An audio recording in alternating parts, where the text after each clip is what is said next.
Ngayon, pag-aralan natin ang salita ng Diyos sa sermon na may titulong, Ang mga hiwaga ng kaharian ng langit at si Kristo. Buksan natin ang Matthew chapter 13. Sa Matthew chapter 13, verse 11, nasusulat na, Sumagot siya at sinabi sa kanila, Sapagkat sa inyo ipinagkaloob na malaman ang mga hiwaga ng kaharian ng langit, ngunit hindi ipinagkaloob sa kanila. Sapagkat sino mang mayroon ay lalong bibigyan at magkakaroon siya ng kasaganahan, ngunit sino mang wala, pati ang nasa kanya ay kukunin. Sinasabi sa atin ni Jesus ang tungkol sa mga nakakaalam ng mga hiwaga ng kaharian ng langit at sa mga hindi nakakaalam. Sa napakaraming hiwaga, may isang hiwaga na dapat nating malaman ngayon. Ito ay ang pagkaunawa sa hiwaga ng Diyos. Iyon ay si Kristo. Buksan natin ang Colossians chapter 2, verse 2. Chapter 2, verse 2, upang maaliw sana ang kanilang mga puso sa kanilang pagkakaisa sa pag-ibig at magkaroon ang lahat ng mga kayamanan ng buong katiyakan ng pagkaunawa at magkaroon sila ng kaalaman ng ano? Ang pagkakaroon ng kaalaman ng hiwaga ng Diyos ay ang pagkaunawa kay Kristo na dumating sa laman. At magkaroon ng kaalaman ng hiwaga ng Diyos na si Kristo. Ano ang matatanggap natin sa pamamagitan ni Kristo? Tingnan natin sa verse 3. Na sa Kanya nakatago ang lahat ng mga kayamanan ng karunungan at kaalaman. Ang lahat ng makalangit na kapamilya ay dapat na makahanap kay Kristo at magsagawa ng Kanyang mga katuruan. Dahil dito, ginawa ng Diyos ang lahat ng katuruan sa Biblia bilang mga talinghaga. Nagsalita ang Diyos sa pamamagitan ng mga talinghaga at pumarito sa lupa ng lihim upang hanapin ang kanyang mga nawawalang anak at akayin sila tungo sa kaharian ng langit. Hindi ba't isa-isang hinahanap ng Diyos ang kanyang mga anak sa panahong ito? Kaya tinatawag natin ang panahong ito na panahon ng Espiritu Santo. Kailan nagsimula ang panahon ng Espiritu Santo? Ang puno ng igos, iyon ay, ang Israel, ay nagkamit ng kasarinlan noong 1948. Kaya pagkatapos nito, nagsimula ang gawain ng kaligtasan. Kung gayon, dapat tayong magkaroon ng karunungan para makilala si Kristo na darating sa panahon ng Espiritu Santo. Kung hindi natin matatanggap si Kristo, hindi natin maiintindihan ang mga hiwaga ng langit na ituturo sa atin ni Kristo. Pero hindi ba napakanatural lang para sa atin ang araw ng Sabat dahil tinuturuan tayo ng makalangit na Ama at Ina? Ang pagdiriwang ng Paskwa at ang regulasyon ng belo ay napakanatural lang para sa atin. Hindi ba natural lang para sa atin na babautismohan sa pangalan ng Ama, ng Anak at ng Espiritu Santo? Gayunman, napakahirap nito para sa mga tao sa mundo. Bakit ganun? Bakit hindi nila alam ang mga hiwaga ng kaharian ng langit? Hindi ipinahintulot sa kanila ang mga ito. Ipinahintulot ng Diyos ang ganitong kaalaman sa kanyang bayan. Kaya napakadali para sa atin na maintindihan ang katotohanan ng Diyos. Pero para sa mga tao sa mundo, ang mga ito ay napakahirap intindihin. Nang ipinaliwanag ni Jesus ang tungkol sa mana mula sa langit, iyon ay ang tinapay ng buhay, sinabi ng maraming tao na, isa itong mahirap na katuruan, hindi namin maintindihan ang sinasabi niya. Pagkatapos, iniwan nilang lahat si Jesus. Makikita natin ang record dito sa John chapter 6. Ngayon, buksan natin ang mga espiritual nating tainga at pakinggan ng mabuti ang mga salita ng Diyos ng tubig ng buhay. Pag-aralan natin ang tungkol kay Kristo na magpapakita sa panahon ng Espiritu Santo. Lumipat tayo sa Revelation chapter 5. Sa chapter 5, verse 1, nasusulat na, At nakita ko sa kanang kamay ng nakaupo sa trono ang isang aklat na may sulat sa loob at sa likod na tinatakan ng 7 tatak. At nakita ko ang isang makapangyarihang anghel na nagpapahayag sa malakas na tinig Sino ang karapat-dapat magbukas ng aklat at magtanggal ng mga tatak nito? At walang sino man sa langit, o sa ibabaw man ng lupa, o sa ilalim man ng lupa, ang makapagbukas ng aklat o makatingin man sa loob nito. Ako'y labis na umiyak, sapagkat walang natagpo ang sino man na karapat-dapat magbukas ng aklat o tumingin sa loob nito. Nakita ni Apostol Juan ang pahayag na ito. Para makatanggap ng kaligtasan ng bayan ng Diyos, ang katotohanang tinago ng Diyos sa Biblia ay dapat na maibunyag. Gayunman, ano ang nangyari sa katotohanan? Ito ay natatakan para walang sino man ang makaalam nito. Kaya labis na nalungkot si Apostol Juan. Iniisip na, kung gayon, sino sa lupang ito ang maliligtas? Habang umiiyak si Juan, dumating ang isa sa matatanda at sinabi sa kanya, muli tayong magpatuloy sa verse 3. Mayroon bang makakapagbukas ng aklat?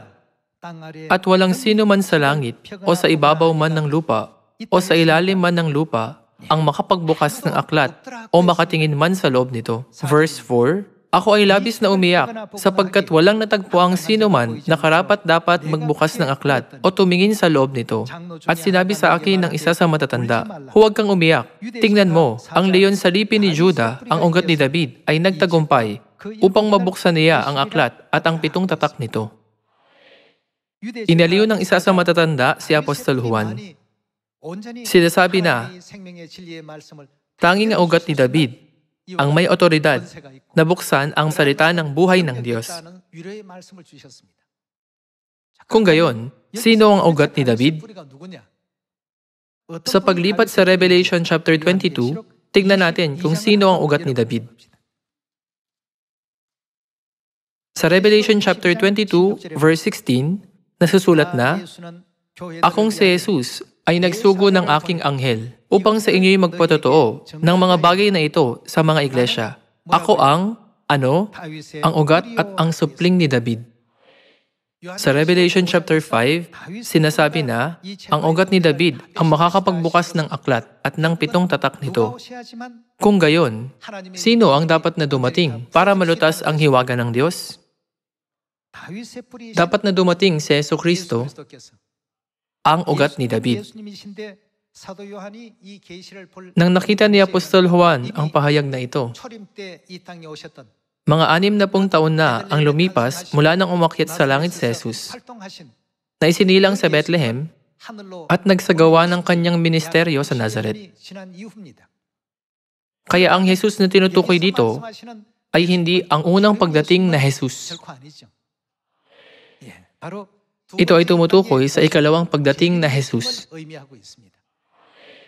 Kung gayon, paano natin makikilala si Jesus na darating sa ikalawang pagkakataon?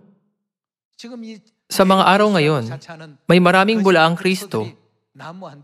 Paano natin sila dapat na makilala? Ayon sa John chapter 5, verse 39, hindi ba sinasabi ni Jesus na iyon ang nagpapatotoo tungkol sa akin? Ang lahat ng kasagutan ay nasa Biblia. Malibang dumating si Kristo sa ikalawang pagkakataon, hindi kailanman mabubuksan ang Biblia at hindi kailanman mahanap ng sangkatauhan ang katotohanan. Iyon ay ang daan para makabalik sa langit. Hindi ba't malinaw natin itong maiintindihan sa pamamagitan ng pahayag ni Apostol Juan? Iniugnay ng Diyos ang ikalawang pagdating na Kristo sa propesiyang patungkol kay David. Tingnan natin ang Ezekiel chapter 34. Tingnan natin ang Ezekiel chapter 34 verse 4. Hindi ninyo pinalakas ang payat, hindi ninyo pinagaling ang may sakit, o inyo mang tinalian ang may pilay, o inyo mang ibinalik ang naligaw, o inyo mang hinanap ang nawala, kundi inyong pinamumunuan sila na may karahasan at kalupitan. Verse 5, kaya't sila'y nangalat dahil sa walang pastol, at sila'y naging pagkain sa lahat ng mababangis na hayop sa parang, at nangalat. Ang aking mga tupa ay nangalat. Sila'y nagsilaboy sa lahat ng bundok, at sa bawat mataas na burol. Ang aking mga tupa ay nangalat sa buong ibabaw ng lupa, at walang naghanap o nagmalasakit sa kanila. Paano natupad ang tagpong ito? Nang pumarito si Jesus sa lupa, ipinahayag niya ang ebanghelyo ng Paskwa ng bagong tipan sa lahat ng tao. Nagbangon siya mula sa mga patay at nagpakita sa harap ng kanyang mga alagad. Sa ika-4 na pong araw, umakyat siya sa langit mula sa bundok ng mga olibo. Matapos umakyat si Jesus sa langit, ang mga apostol ay masipag na nangaral ng ebanghelyo ng may pananampalataya na kahit ang kamatayan ay hindi makakagapos kay Kristo na may pag-asa para sa langit. Nang may resolusyon na akayin ang sangkatauhan tungo sa kaharian ng langit, nagpunta sila sa bayan-bayan, ipinapaalam ang kaharian ng langit.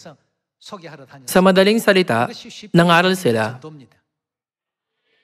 Nang may mga nag-aalab na puso, nangaral sila hindi lang sa mga bayan na malapit sa kanila, kundi pati sa malalayong rehiyon. Kahit na masipag na nangaral ng ebanghelyo ang sinaunang simbahan, ang mga tao ay nawalan ng diwa ng pananampalataya makalipas ang 100 taon o 200 taon. Pagkatapos, noong AD 321, inalis ang araw ng Sabat.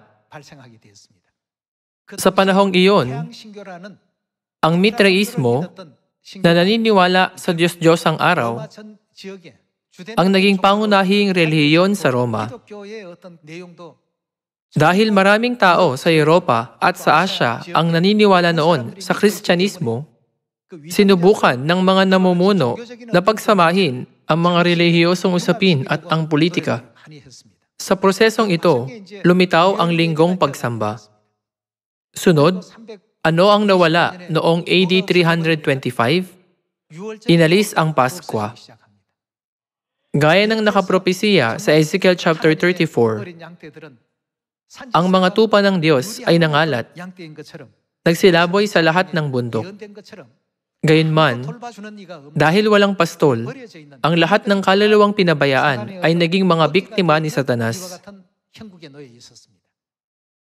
Pagkatapos ng panahon ng kadiliman, sino ang dapat na dumating para malutas ang lahat ng problemang ito? Pinopesiya ni Propetang Ezekiel na malulutas ang lahat ng problemang ito pag nagpakita ang propetikal na David. Tignan natin ang tagpong ito.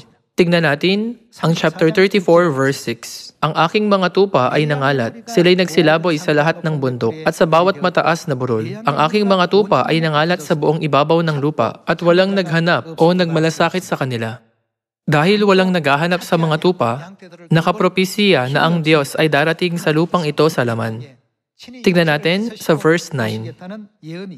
Sa verse 9, sinasabi ng Diyos na, kaya't kayong mga pastol, pakinggan ninyo ang salita ng Panginoon. Ganito ang sabi ng Panginoong Diyos, narito, ako'y laban sa mga pastol, aking aalisin ang aking mga tupa sa kanilang kamay, at aking silang patitigilin sa pagpapakain sa mga tupa. Hindi na pakakainin ng mga pastol ang kanilang sarili. Aking ililigtas ang aking mga tupa sa kanilang mga bibig, upang huwag silang maging pagkain nila. Sapagkat ganito ang sabi ng Panginoong Diyos, narito, ako mismo ang maghahanap sa aking mga tupa, at aking pagmamalasakitan sila kung paanong hinahanap ng pastol ang kanyang kawan kapag ang ilan sa kanyang mga tupa ay nangangalat. Gayon ko hahanapin ang aking mga tupa at ililigtas ko sila sa lahat ng dako na kanilang pinangalatan sa araw na maulap at makapal na kadiliman. Dito, ang araw na maulap at makapal na kadiliman ay nangangahulugang mga huling araw. Sa mga huling araw, hahanapin ng Diyos ang kanyang mga tupa. Verse 13, aking ilalabas sila sa mga bayan, titipunin ko sila mula sa mga lupain, at dadalhin ko sila sa kanilang sariling lupain. Pakakainin ko sila sa mga bundok ng Israel, sa tabi ng mga bukal ng tubig, at sa lahat ng tinatahan ng dako sa lupain. Aking pakakainin sila sa mabuting pastulan, at ang matataas na bundok ng kataasan ng Israel, ang kanilang magiging pastulan. Dooy mahihiga sila sa mabuting lupaing pastulan, at sa matabang pastulan ay manginginain sila sa mga bundok ng Israel. Verse 15, ako mismo ang magiging pastol ng aking mga tupa. Ibig sabihin, siya ay magiging kanilang pastol. At sila'y dadalhin ko sa kapahingahan, sabi ng Panginoong Diyos. Dahil walang totoong pastol na mag-aalaga sa mga tupa, pinopesiya ng Diyos na darating siya mismo sa lupang ito sa laman para siya ang magiging pastol ng kanyang kawan. Lumipat tayo sa verse 23. Sa verse 23, nasusulat na, ako'y maglalagay ng isang pastol sa kanila. Ang aking lingkod na, sino siya? Si David. At kanyang pakakainin sila. Sa verse 15, sinabi ng Diyos na, ako mismo ang magiging pastol ng aking mga tupa. At sa verse 23, sinabi ng Diyos na, ako'y maglalagay ng isang pastol sa kanila, ang aking lingkod na si David. Magpatuloy tayo, kanyang pakakainin sila, at siya ay magiging kanilang pastol. Verse 24, at akong Panginoon ay magiging kanilang Diyos, at ang aking lingkod ni si David ay magiging pinuno nila. Akong Panginoon ang nagsalita. Ayon sa bersikulong ito, ang Diyos ay darating sa araw na maulap at makapal na kadiliman. Iyon ay sa mga huling araw. At pakakainin niya ang kanyang mga tupa. Sa anong pangalan siya darating? Darating siya sa pangalan ni David. Nasulat ang propesiyang ito mga 450 taon pagkatapos mamatay ni David. Ibig ba nitong sabihin na muling mabubuhay si David at mangunguna siya sa bayan ng Diyos sa mga huling araw? Sino ang David na tinutukoy dito ayon sa Revelation chapter 22 verse 16? Ito ay tumutukoy sa ikalawang pagdating na Kristo. Sa Hebrews chapter 9 verse 28, na alam nyo, ilang beses siyang magpapakita upang iligtas ang mga sabik na naghihintay sa kanya? Magpapakita siya sa ikalawang pagkakataon. Sa pamamagitan ng mga salitang ito, maiintindihan natin na malibang dumating si Kristo sa lupang ito sa laman, walang makakapagbukas ng daan patungo sa kaharian ng langit para sa sangkatauhan. Ayon sa Ezekiel chapter 34, verse 15 at verse 24, ang Diyos ay darating sa lupang ito sa pangalan ni David. Lumipat tayo sa chapter 37. Sa chapter 37, verse 24, nasusulat na, at ang aking lingkod na si David ay magiging hari nila, at sila'y magkakaroon ng isang pastol. Susundin nila ang aking mga batas at magiging maingat sa ano? Sa pagtupad sa aking mga tuntunin. Ibig ba nitong sabihin na sinunod ang mga kautusan ng Diyos bago pa nagpakita si David? Hindi. Pagkatapos lang magpakita ni David, sakalang magagawa ng bayan ng Diyos na sundin ang kanyang mga kautusan at mga tuntunin. Ano ang dapat na gawin ni David sa mga kautusan ng katotohanan ng Diyos na nawala at nawasak? Dapat niyang ipanumbalik ang mga kautusan ng Diyos. Tanging pag ipinanumbalik niya ang araw ng Sabat na naalis noong 321 AD at ang Paskwa na naalis noong 325 AD, makakasunod tayo sa mga kautusan at mga tuntunin ng Diyos, hindi ba? Bago ito, sa anong araw tayo sumamba? Ipinangili natin ang linggong pagsamba. Ang linggong pagsamba ba ay kautusan ng Diyos? Hindi. Kailan nating nagawang sumunod sa mga kautusan at mga tuntunin ng Diyos? Ito ay tanging pagkatapos magpakita ni David. Kaninong mga katuruan ang natanggap natin? Tinanggap natin ang mga katuruan ng ikalawang pagdating na Kristo na dumating sa pangalan ni David. Saan ito nasusulat? Pag binasa natin ang mula sa Micah chapter 4 verse 1, ano ang gagawin ng Diyos sa mga huling araw? Hindi ba nasusulat na ituturo niya sa atin ang kanyang mga daan? Ayon sa mga propesiya ng Biblia, sa anong pangalan darating ang Diyos sa lupang ito? Darating siya sa pangalan ni David, at siya ang magiging hari natin magpakailanman. Magpatuloy tayo sa verse 25.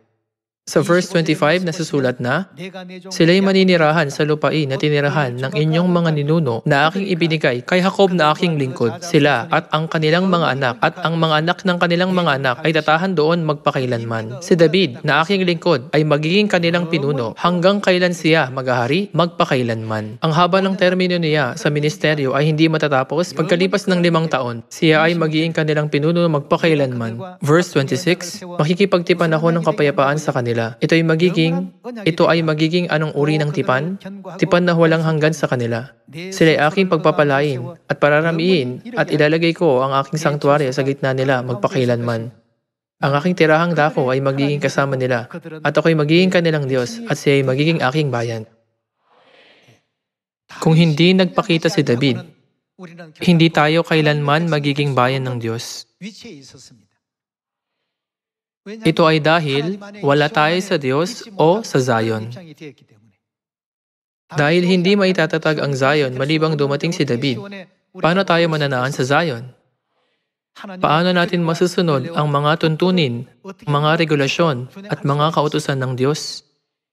Bago natin natanggap ang katotohanan mula sa makalangit na Ama at makalangit na Ina, hindi natin alam ang araw ng Sabat. Inakala natin na tama ang linggong pagsamba. Inakala natin na dapat nating ipagdiwang ang Pasko. Iniisip na nasa Biblia ito.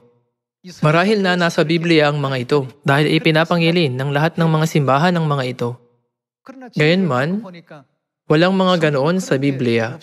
Labis tayong nagulat, iniisip na, paano nilang nagagawang sundin ang mga bagay na hindi naman mga katuruan ng Diyos? Kahapon, narinig ko ang presentasyon ng ating estudyante ng universidad. Nang siniraan ng mga club ng ibang mga simbahan ang katotohanan natin, sinabi ng ating estudyante na, tanging kung tinuturo sa atin ng Biblia na ipangili ng linggong pagsamba at ang Pasko, pag-iisipan namin na makinig sa inyo. Nang narinig nila ito, nagsialisan silang lahat. Napaisip ako na tunay na kamangha-mangha ang mga young adult ng Zion. Paano sila nagkaroon ng ganitong kumpiyansa? Ito ay dahil natuto sila kay David na nakapropesiya sa Biblia. Hindi ba natututunan din natin mula kay David ang mga katuruan? Kaya sinabi ng Diyos na, susundin niyo ang aking mga kautusan at mga tuntunin. Gaya ng nasusulat sa verse 27, ang mga hindi nakatanggap sa propetical na David ay hindi maaaring maging bayan ng Diyos. Ibibigay ng Diyos ang bagong tipan sa mga sumusunod sa kanyang mga kautusan at mga tuntunin. Ako'y magiging kanilang Diyos at sila'y magiging aking bayan. Malinaw na ginigising tayo ng Diyos sa propesiyang ito. Hindi ba ang walang hanggang tipan at ang tipan ng kapayapaan ay tumutukoy sa bagong tipan? Kung gayon, alamin natin kung paano pinopesiya ni Propetang Jeremias ang tungkol sa magtatatag ng bagong tipan. Jeremiah chapter 31. Lumipat tayo sa Jeremiah chapter 31, verse 31. Narito, ang mga araw ay dumarating, sabi ng Panginoon, na ako'y, sino ang nagsasalita rito? Ito ay ang Diyos Jehovah. Ang Diyos ay gagawa ng ano? Panibagong tipan sa sambahayan ng Israel at sa sambahayan ng Juda. Mga kapatid, mahirap ba itong maintindihan? Pag may nagsabing, tinatag ko ang bagong tipan, dapat natin siyang makilala bilang sino? Maraming salita kung saan madali nating makikilala si Kristo. Gayunman, sa kanilang pagtingin ay hindi sila nakakita at sa kanilang pakikinig ay hindi sila nakakarinig at hindi sila nakakaunawa. Kung gayon, sino ang dapat na dumating? Ang Diyos ay dapat na dumating. Maiintindihan natin ang lahat ng bagay, tanging pag dumating ang ugat ni David at turuan niya tayo. Sakalang matututunan, mauunawaan, at masusunod ng bayan ng Diyos ang mga tuntunin ng Diyos. Ayon sa Jeremiah chapter 31, verse 31, itatatag ng Diyos ang bagong tipan. Sa panahon ng Ama, pinrapisiya ng Diyos ang tungkol sa bagong tipan. Sa panahon ng Anak, sino ang nagtatag ng bagong tipan? Ayon sa Luke chapter 22, verse 20, ano ang sinabi ni Jesus nang ibinigay niya ang tinapay at alak ng Paskwa? Ang kopang ito na nabubuhos ng dahil sa inyo ay ang bagong tipan sa aking dugo. Habang ipinagdiriwang ang Paskwa, tinatag ni Jesucristo ang bagong tipan. Si Jehovah sa panahon ng Ama, si Jesucristo sa panahon ng Anak, at si Kristo ang Sanghong sa panahon ng Espiritu Santo ay nagturo sa kanyang mga anak ng katotohanan ng bagong tipan. Ano ang nangyari sa bagong tipan? Inalis ito. Gaya ng pinopesiya sa Daniel chapter 7, verse 24 to 25. Ano ang ginawa ng Diablo sa mga panahon at sa mga kautusan? Ang mga ito ay binago ni Satanas. Sino ang darating sa ganitong kadesperadong sitwasyon? Sinabi ng Diyos na, darating ako sa lupang ito at magiging kanilang pastol. Ayon sa propesiya ng Micah chapter 4, nagpakita ang Diyos sa Zion sa mga huling araw at nagturo sa atin ng katotohanan ng bagong tipan. Kaya sinabi ng Diyos na gagawa ako ng bagong tipan. Mga kapatid, bigyang pansin ang Jeremiah chapter 31 verse 31. Sino ang magtatatag ng bagong tipan? Hindi natin maiiwasan ang mga propesiya. Ang Diyos lang ang siyang makakapagtatag ng bagong tipan. Hindi ito maitatag ng isang propeta, isang pastor, o isa sa mga miyembro ng simbahan na labis na nag-aral ng Biblia. Kahit na napakaraming thesis ang nalalathala sa mga theological na seminaryo, wala sa mga ito ang nagsasabi na dapat nating ipagdiwang ang Paskwa ng bagong tipan. Alam niyo ba kung bakit? Sino ang makakapagtatag ng bagong tipan? Dahil nakapropesiya na ang Diyos lang ang makakagawa ng ganitong gawain, walang ibang makakagawa nito. Magpatuloy tayo sa verse 31. Narito, ang mga araw ay dumarating, sabi ng Panginoon, na ako'y gagawa ng panibagong tipan sa sambahayan ng Israel at sa sambahayan ng Juda. Verse 32. Hindi katulad ng tipan na ginawa ko sa kanilang mga ninuno nang kunin ko sila sa pamamagitan ng kamay upang ilabas sila sa lupain ng Ehipto. Ang aking tipan na kanilang sinira, bagaman ako'y asawa sa kanila, sabi ng Panginoon. Ngunit ito ang tipan na aking gagawin sa sambahayan ng Israel pagkatapos ng mga araw na iyon, sabi ng Panginoon. Ilalagay ko ang aking kautusan sa kanilang kalooban at aking isusulat iyon sa kanilang mga puso.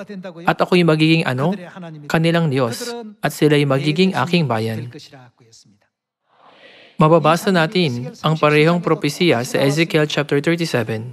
Sa Jeremiah chapter 31, binigyan din ng Diyos ang bagong tipan at sinabi sa bayan na nasa bagong tipan, ako ay magiging kanilang Diyos at sila'y magiging aking bayan.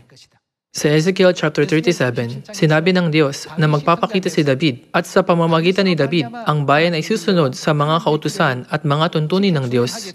Sa panahong iyon, sasabihin sa kanila ng Diyos na, ako ay magiging kanilang Diyos at sila'y magiging aking bayan. Ang mga ito ay tumutukoy sa parehong propesiya.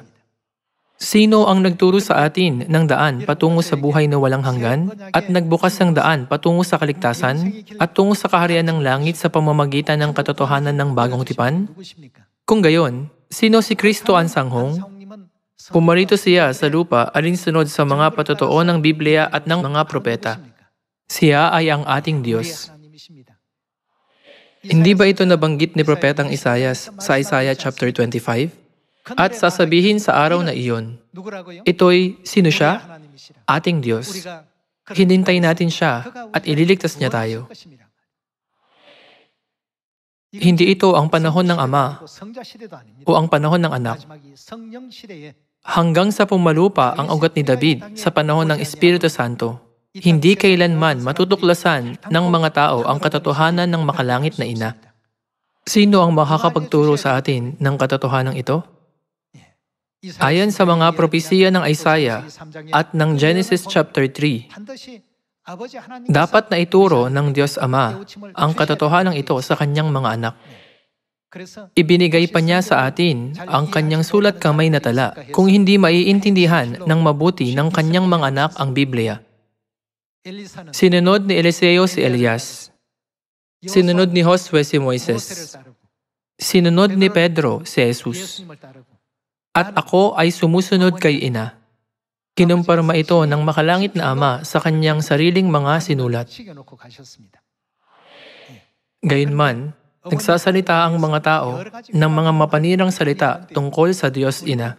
Pero dapat nating sundin ang mga katuruan ni Ama. Nais nating lahat na pumunta sa kaharian ng langit.